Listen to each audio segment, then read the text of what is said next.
Hello everyone, welcome to another movie review, and that is of the sequel to Captain America, the first Avenger, Captain America, the Winter Soldier. And this film, I definitely enjoyed a bit more than the first one, but it's mainly because of the fact that there's a lot more action in this one, and it's done very well, it's handled well, there's no shaky cam involved, the plot was a little more interesting. The cast does an awesome job once again. Chris Evans has really settled down into that role of Captain America. He has really grown into that role very well. He's definitely owned it. And whoever is going to replace him, if they decide to reboot it yet again, which seems to be the typical Hollywood thing, I don't know who else would do that role well. It's kind of hard to say. It's kind of funny how both films or both superheroes are someone you definitely would root for, who has that human quality and has that no quit in them and willing to fight for something for what they believe. And it's funny how both their names start with Chris or Christopher, although Chris Evans, he doesn't. I don't know if his full name is Christopher, but both are Chris's in my book. So anyway. What was I going to get to? Oh yeah, just the film itself came out a couple years ago. Definitely did much better than the first one, especially worldwide. And I can honestly say this: I only remember seeing the first one once, and it was good. This one was much better. I saw this one twice, and just overall the characters, the plot, the action, and the fact that it was set in a contemporary period, which is now, made film a lot more enjoyable. And it's something I can relate to, and it's definitely something I'm a huge fan of, and I know I'm definitely not alone in that. I know Matt and Mike have definitely stated that they really enjoyed this film too. So I'm not the only one who thinks that. So, anywho, I know in the very beginning. Well, before it gets into the action spectacle, there is this one little funny scene where Chris Evans is, interacting with this character named Sam Wilson, played by Anthony Mackie, who would later help him in the middle part of the film. He's doing this. Steve is just running a lot faster than this guy, and keeps saying "on your left" several times, and just the interaction between those two was interesting and funny, and eventually they become friends at some point, especially the fact that they both were, active in the military and, has served the country. He was more of a parachuter type of character that Anthony Mackie plays. Para-rescue man, that's what he is. Or he was... I guess you can say he's technically a pilot, but something happened and he was a little traumatized or something like that, and that's why he didn't stay in the military that much. I think he served for a couple years or so. But anyways, after that, it dives right into the action. The fact of the matter is that this is not an origin story. We got the origin story out of the way. It jumps right into the action, and an interesting plot unfolds, and it's kind of prevalent and something that we can relate to because this involves technology kind of pretty much taking control. But anyways, I'm kind of getting ahead of myself. But anyways, the fact that it just jumps into the action, because we see, Captain America fight these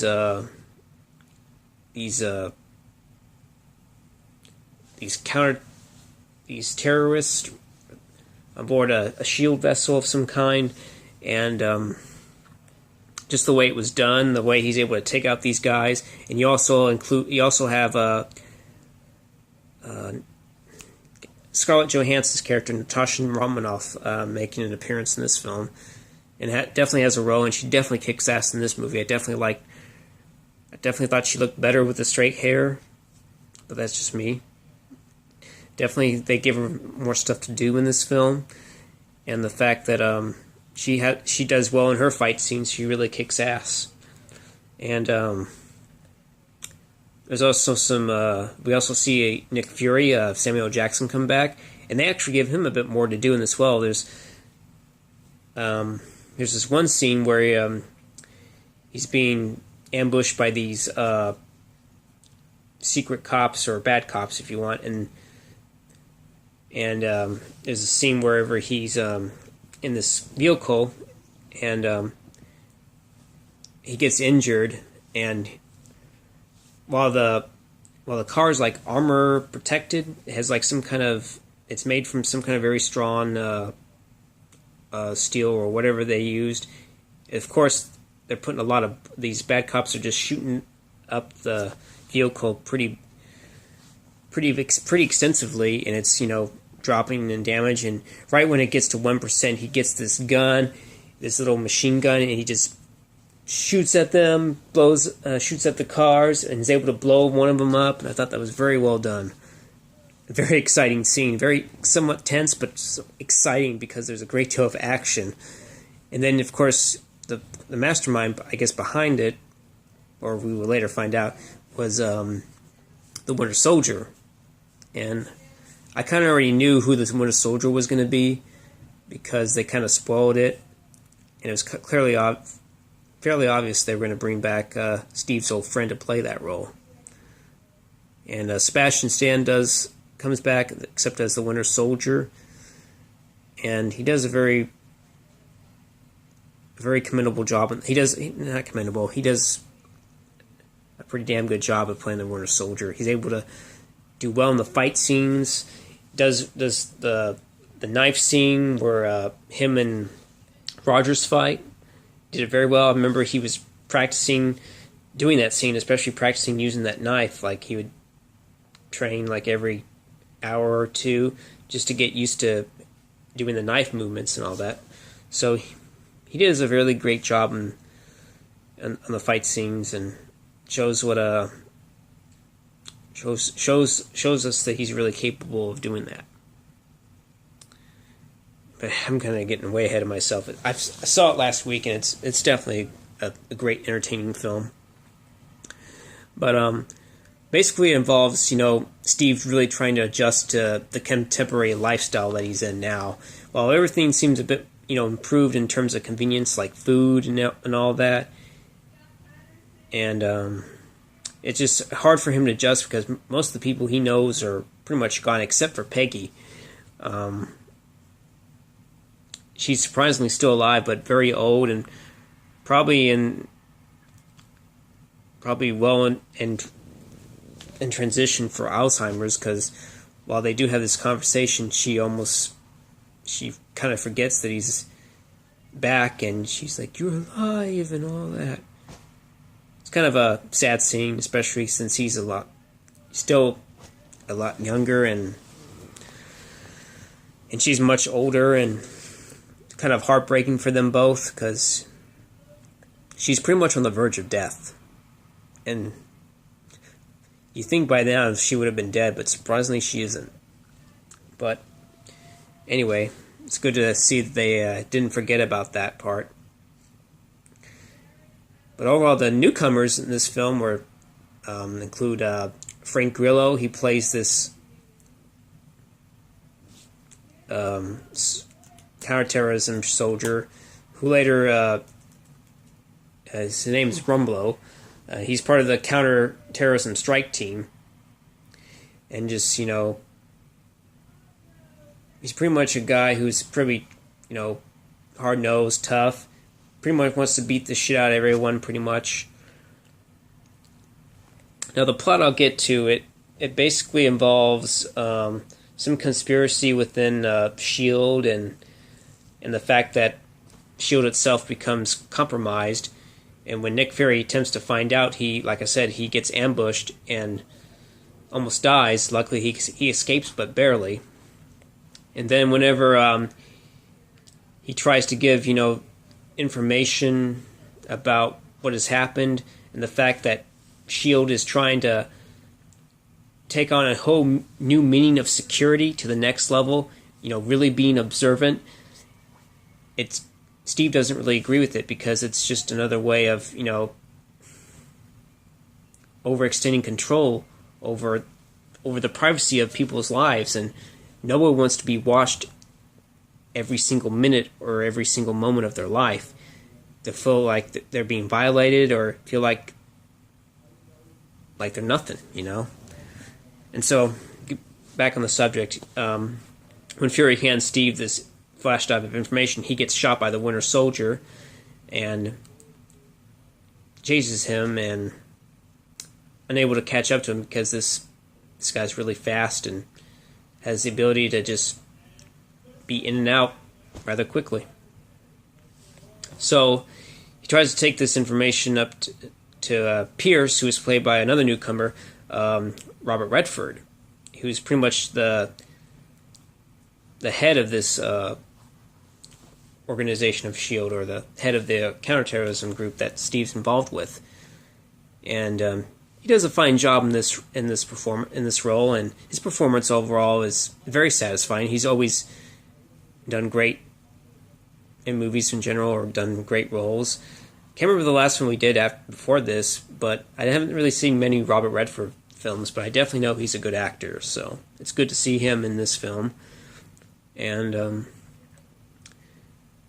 as everything unfolds, Steve is being taken down by his own counterterrorism group, and there's this badass scene in the elevator when all these people are getting in, and Steve's just like, what is going on here? One of the guys is even sweating, and when there's like 10 or 12 people in this elevator, including Rumbelow, and he's like this one quote, he's like, before we get started, does anyone want to get off the elevator? And this whole fight scene ensues between all these people, and they try to capture him and try to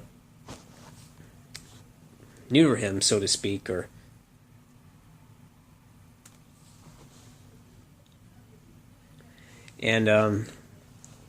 sorry, I lost track of thought, but anyway, the fight scene over is pretty well done. They try to cuff him and these little cuffs have the ability to stick.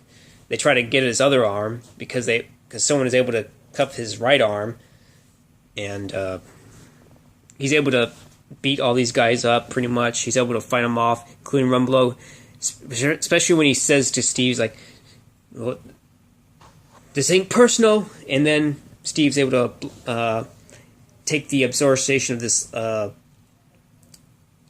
taser-like weapon, I believe, and he's able to subdue Rumbelow, and after you see that, it kind of feels personal. He's able to flip that shield up and just cut that cuff off, which was awesome. Just showing how badass Captain America has come.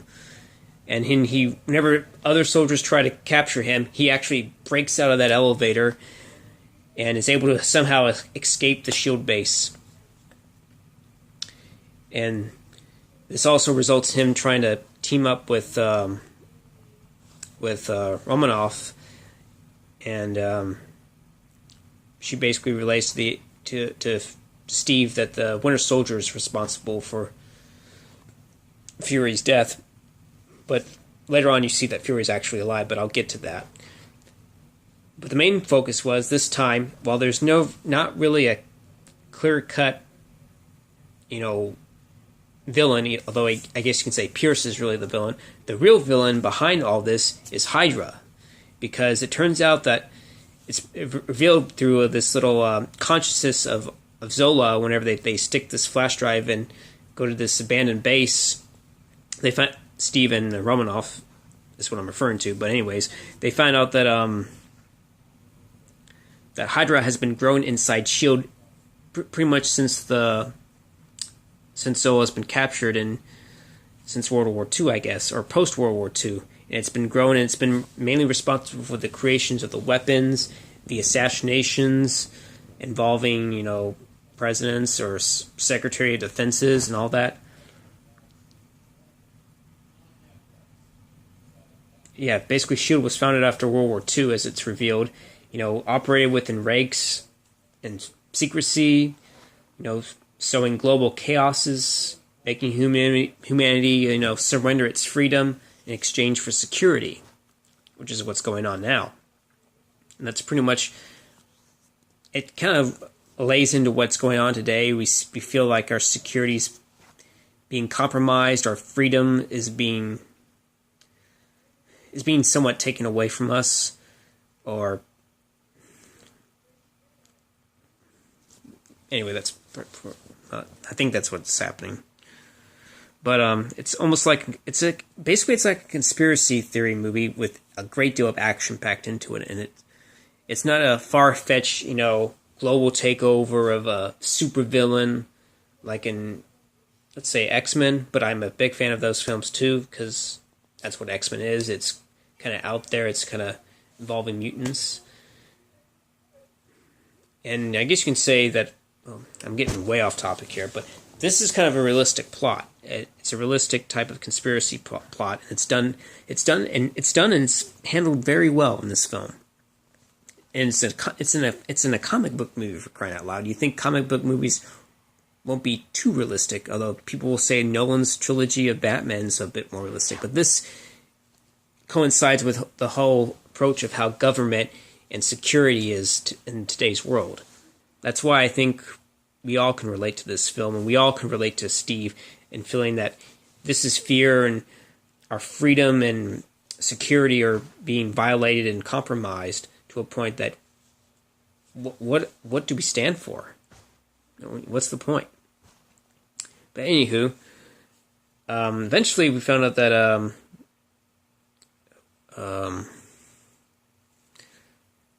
Fury's alive, and somehow made sure that whatever he was being injected with made it look like he died, but he didn't. And then there's also another good action scene where we see on the highway, whenever Steve, Romanoff, and Sam are in the car, they're trying to extract information from Stillwell, and then unexpectedly, Winter Soldier appears, grabs Stillwell, throws him out, and he ends up being killed. And there's this ensuing battle between him and Steve, handled very well. It's one of the examples is when he uses the knife. It's cut well together. There's no shaky cam or any of that stuff. Although I haven't really seen too many movies with that. It's just good that you can actually see and tell what's going on. It's done in a very fast pace, and the music by Henry Jackman. I should have mentioned this in the other one, but I didn't.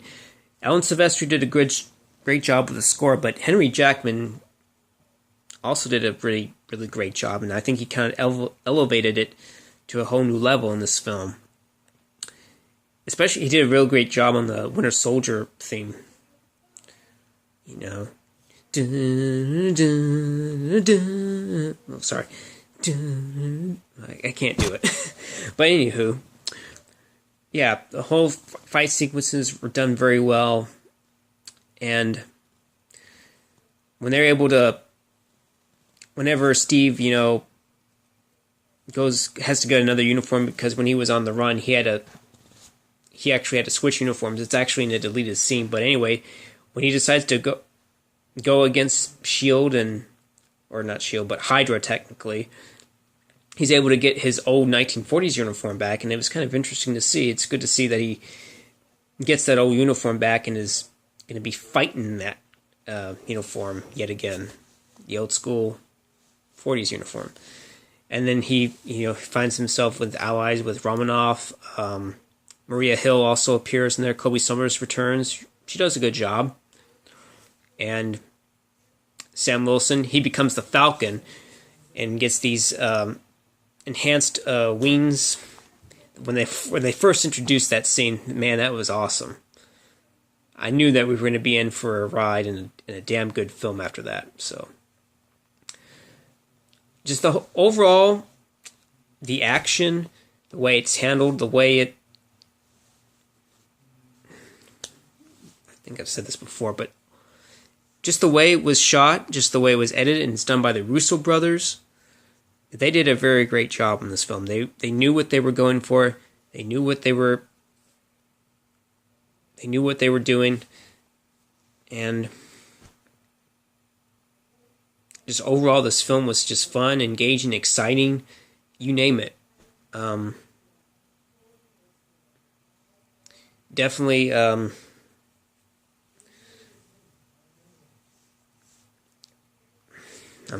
lost in translation. I'm sorry, but anywho, it's overall a very satisfying experience for this film. Just that everyone did their parts well. I can't really think of any flaws in this film, but it's just genuinely enjoyable, and it's one of those sequels that will definitely surpass the original. When a sequel is able to surpass the original at this level, you're definitely in for a treat. Now, I'll definitely get into Civil War, and I haven't decided if I'm going to see it again, because I have seen it twice, and it's maybe a slight step down from this one, but I still really enjoyed it. Still think it's better than the first, but overall, I think this was the best of them. But if this is going to be a trilogy, but the Civil War comes at a very close second. So, but anywho, I don't know what else to say about this film. But other than that, I really thought it was almost quite excellent, and definitely kept me entertained. Definitely improved a lot of the action scenes, the dialogue. Chris Evans does a commendable job. He really settles into the role of Captain America very well, and he has a good supporting cast for sure. And that's it. Okay, well, stay tuned for my review of Captain America: The Civil War. Later.